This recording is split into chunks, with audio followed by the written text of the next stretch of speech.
भले आपका उसके साथ कैसा रिलेशन हो कोई फर्क नहीं पड़ता है, लेकिन वो बोलेगा फाइल बनाना है तो तुम्हें बनाना पड़ेगा। वो बोलेगा कितने बजे ड्यूटी पे आना है तो तुम्हें आना पड़ेगा, क्योंकि ऑलरेडी वो बब्बर शेर बन के बैठे हुए हैं। यही वजह है मेरे दोस्त कि एक इंसान समझौते के साथ अपनी जिंदगी की शुरुआत कर लेता है। लेकिन हमारा बिजनेस 70 करोड़ का बिजनेस देता है, लेकिन आपसे कोई लीगलिटी की डिमांड नहीं करता। न फैक्ट्री खोलना है, न दुकान खोलना है, न शटर बंद करने हैं, न शटर उठाने हैं, न एम्प्लॉय रखना है, न जीएसटी का लफड़ा है, न आप एमएसएमई का लफड़ा है, और बड़े आराम से लोग लाखों रुपए कमाए। अब डायरेक्ट सेलिंग की जरूरत क्यों है? तो मेरे दोस्त, आज दुनिया में पैसा कमाने के दो तरीके हैं।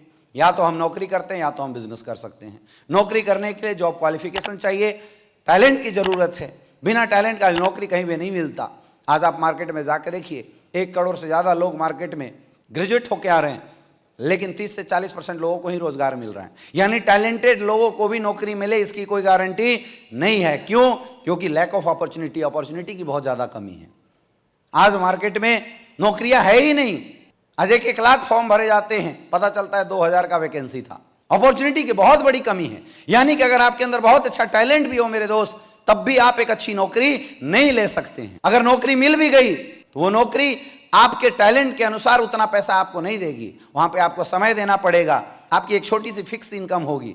आप ज्यादा बड़ी इनकम के लिए नहीं बोल सकते हैं, क्योंकि आपसे कम इनकम पे वो किसी और को हायर कर लेगा। आप कभी भी इंक्रीमेंट की बात करते हैं, आप अगर मैनेजमेंट के सामने नौकरी में इंक्रीमेंट की ज्यादा बात करते हैं तो मैनेजमेंट कोई ना कोई ऑप्शन लगा के, कोई ना कोई ऑब्स्टेकल लगा के वहां से हटा देता है और नए फ्रेशर को आपकी जगह पे ले आता है। ऐसा होता है नहीं होता है? यस या नो?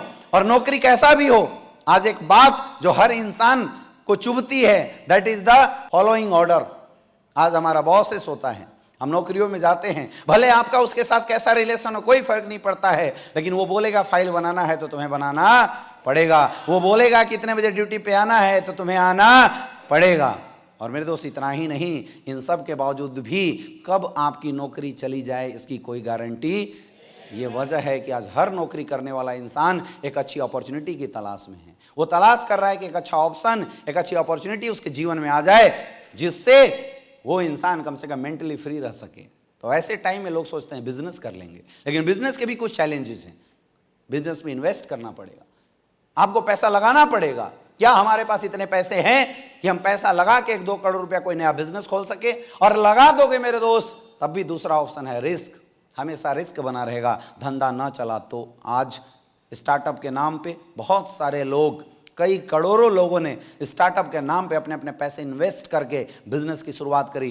लेकिन आज मैं आपको बताऊं, 95 से 98% स्टार्टअप खत्म हो चुके हैं। क्यों? क्योंकि बिजनेस में कंपटीशन बहुत ज़्यादा है। आप जिस भी स्टार्टअप की बात करते हैं, आप जूते का शोरूम खोलने की बात करते हैं, 10 ऑलरेडी खुले हुए हैं।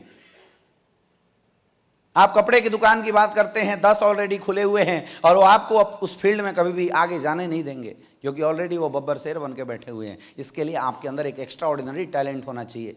आपको कुछ ऐसा बिजनेस डेवलप करना पड़ेगा जो किसी के पास नहीं है। आप सोच के देखो, कौन सा ऐसा बिजनेस आइडिया आपके माइंड में है जिस बिजनेस आइडिया को लेकर आप मार्केट में रिस्क लेने वाले हो।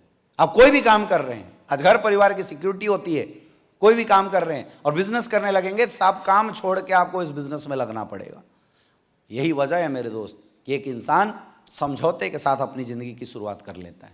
और ऐसे लोग जिनके पास कोई ऑप्शन ना हो, जीवन में कुछ बड़ा करना चाहते हैं, उनके लिए है ये डायरेक्ट सेलिंग इंडस्ट्री। क्यों है? क्योंकि ये इंडस्ट्री आज की करंट ट्रेंड है। आज ये इंडस्ट्री मार्केट की डिमांड है।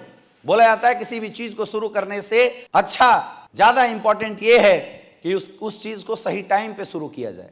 मेरे दोस्त, मैं एक ट्रेंड की आपको बात करके दिखाता हूं। 1950 के दशक में प्लास्टिक का जमाना आया था, और उस दौर में प्लास्टिक का जो दौर था ऐसा था, जिसने प्लास्टिक इंडस्ट्री लगाई वो करोड़ों रुपए कमाता था। लेकिन आज प्लास्टिक सरकार बैन कर रही है। आज प्लास्टिक यूज़ को मना किया जा रहा है। आज रिसाइकेबल प्लास्टिक का ज़माना आ गया। अगर आज आप चाह के भी प्लास्टिक की फैक्ट्री खोलते हैं तो नहीं चला सकते हैं। हर एक माल 10 रुपया हो चुका है। 1950 के दशक में एक नया ट्रेंड आया, ऑयल इंडस्ट्री। नई नई खोज हुई, लोगों ने तेल के कुएं खरीदने शुरू किए, और उस समय जिन्होंने बिजनेस किया था वो टॉप लेवल पे है। लेकिन कोई आज सोचे कि मैं ऑयल इंडस्ट्री का बिजनेस खड़ा कर लूं, संभव नहीं है मेरे दोस्त, क्योंकि ट्रेंड जा चुका है। 1970 के दशक में ऑटोमोबाइल इंडस्ट्री आया था। आपने देखा फोर्ड जैसी कंपनियां टाटा जैसी कंपनियों ने उस समय ऑटोमोबाइल इंडस्ट्री के अंदर एंट्री मारा था। अगर आज कोई कितना भी बड़ा इंसान हो, अगर ऑटोमोबाइल इंडस्ट्री का बिजनेस खोलने की बात करे तो संभव नहीं है। पहले के गराज खोल के लोग पैसा कमाते थे, लेकिन आज हर कंपनियों ने अपने सर्विस सेंटर खुद डेवलप कर लिए हैं। आज सारे वो गराज धीरे धीरे बंद होने शुरू हो गए। आपके अपने लोकल एरिया में आपने देखा होगा, सुना होगा, लोग गराज खोलते थे और अच्छा पैसा कमाते थे, लेकिन आज सारे गराज खत्म हो चुके हैं, क्योंकि वो सारे गराजों का स्थान उन कंपनी के मालिकों ने सर्विस सेंटर के रूप में ले लिया है। हो रहा है, नहीं हो रहा है? एक दौर था 1980 के दशक में, जब कंप्यूटर इंडस्ट्री मार्केट के अंदर आया। शुरुआती में लोगों ने बोला नहीं चलेगा, लेकिन जिन लोगों ने उस दौर में पैसा लगाया, करोड़ों रुपया कमाए, लाखों रुपया कमाए। हर घर में कंप्यूटर जाना शुरू हुआ, और जिन्होंने कंप्यूटर के डेवलपमेंट पे काम किया, जिन्होंने कंप्यूटर की मैन्युफैक्चरिंग पे काम किया, 1980 के दशक में वही लोग आज भी हैं। चाहे आप बात HCL के कीजिए, चाहे आप HP की बात कीजिए, चाहे आप डेल की बात कीजिए, चाहे आप एप्पल की बात कीजिए। आज अगर कोई इंसान सोचे कि मैं कंप्यूटर का नया दौर खड़ा कर दूं, मैं कंप्यूटर का नया डिस्ट्रीब्यूटर बनकर बिजनेस बड़ा कर दूं, संभव नहीं है, क्योंकि ट्रेंड जा चुका है। आज हर घर में कंप्यूटर की जो डिमांड थी, उस डिमांड को मोबाइलों ने ले लिया है। बंद हो चुका है ये सब चीज़। एक दौर आया जब इंटरनेट मार्केट में नई नई आई, टेलीकम्युनिकेशन इंडस्ट्री।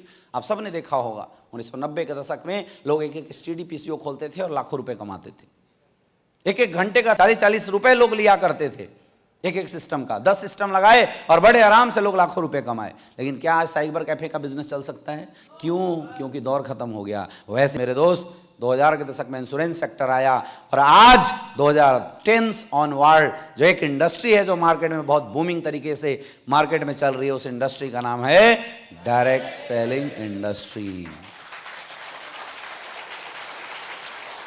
और खुशी की बात है, खुशी की बात है मेरे दोस्त, कि आप सबको उस इंडस्ट्री में काम करने का मौका मिला है। ये इंडस्ट्री बेहतरीन क्यों है? सबसे पहला, जीरो इन्वेस्टमेंट। यहां पे कोई इन्वेस्टमेंट नहीं है। आपने 16,000 रुपए दिए, आपको प्रोडक्ट मिल गया, या तो प्रोडक्ट खुद खाओगे या तो लोगों को यूज करवा दोगे। बताओ, कोई इन्वेस्टमेंट हुआ? नो। दुनिया का कोई भी बिजनेस करने जाओ, उस बिजनेस को चलाने के लिए आपको एम्प्लॉय हायर करने पड़ते हैं, लेकिन हमारा इंडस्ट्री इतना बेहतरीन है, यहां पे आपको अपने नीचे वालों को कोई पैसा देने की जरूरत नहीं है। आपने शुरू किया, आपने अपने नीचे 2 लोगों को प्लान दिया, अगर वो जुड़ा तो बेस्ट, नहीं तो नेक्स्ट अगले 2 को प्लान देंगे, और वो जो आते हैं पैसा वो देते हैं। कंपनी का सॉफ्टवेयर आपको मिल जाता है फ्री में, आप अपने डाउन में लगा देते हैं। नो एम्प्लॉयमेंट, किसी को पैसा देने की जरूरत नहीं, किसी के अंडर में काम करने की जरूरत नहीं है। कितना फ्लेक्सिबल बिजनेस है। एक बिजनेसमैन कितना बड़ा रिस्क लेता है, 10 एम्प्लॉय हायर करता है। बिजनेस चले या ना चले, एम्प्लॉय को तो पैसा देना पड़ेगा, नहीं देना पड़ेगा, लेकिन यहां धंधा चले या ना चले, हमें किसी को पैसा देने की जरूरत। चलेगा तो कंपनी देगी, नहीं चलेगा तो लोग सोचेंगे काम करते हैं। कितना बेहतरीन, कितना अच्छा बिजनेस है। यहां कोई आपका बॉस नहीं है, कोई डांटने वाला, कोई प्रेशर देने वाला आपके साथ नहीं है। यहां जो आपका अपलाइन है मेरे दोस्त, ये आपका दोस्त है, ये साथी है, ये आपका पार्टनर है, ये आपका बॉस नहीं है।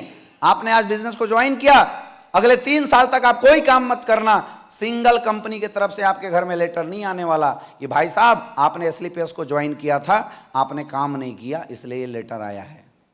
कभी आया? जीवन में कभी नहीं आएगा। No risk no loss. जब लॉस नहीं है तो कोई रिस्क है क्या? सपोज आपने बिजनेस शुरू किया और आपका धंधा न चला, क्या गया बताओ? दुनिया के छोटे छोटे बिजनेस आज करने चाहिए, MSME का सर्टिफिकेट, GST, इनकम टैक्स, फलना ढेकना, बहुत सारी चीजें होती है, लेकिन हमारा बिजनेस 70 करोड़ का बिजनेस देता है, लेकिन आपसे कोई लीगलिटी की डिमांड नहीं करता। न फैक्ट्री खोलना है, न दुकान खोलना है, न शटर बंद करने हैं, न शटर उठाने हैं, न एम्प्लॉय रखना है, न GST का लफड़ा है, न आप MSME का लफड़ा है। बस आधार कार्ड, पैन कार्ड दिया, ID लगा और धड़ाधड़ पैसा आया। इतना तगड़ा बिजनेस है। वर्क फ्रॉम होम, बाहर निकलने का मन ना करे तो घर में बैठे बैठे करो, लोगों से फोन से बात कर करके करो। यहां हमारा ऑफिस हमारे घरों में ही होता है, हाँ या ना? कुछ भी नहीं करना, आपके जितने भी जानने पहचाने लोग हैं उनसे मिलवाना, इसलिए वो बोलते हैं इसको वर्क फ्रॉम होम। ठीक है, फ्लेक्सिबल वर्किंग आवर, बात कर सकते हैं, टाइम कंपाउंडिंग थ्रू डुप्लीकेशन, कैसे डुप्लीकेशन होता है समझा सकते हैं। टैक्स बेनिफिट कैसे होता है, आपका जीएसटी कट के पैसा आता है, इसके बारे में बात कर सकते हैं। क्रेडिट का यहाँ कोई लफड़ा नहीं है।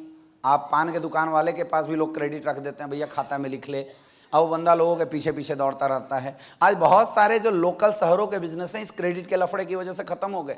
या जो गांव में आप देखते होंगे कि मोहन जो था उसने एक दुकान खोला और 2 साल बाद बंद हो गया। मोहन का दुकान बंद नहीं हो गया, जितने लोगों ने उधार लिया तो पैसा नहीं दिए तो नया माल आया नहीं तो बंद हो गया।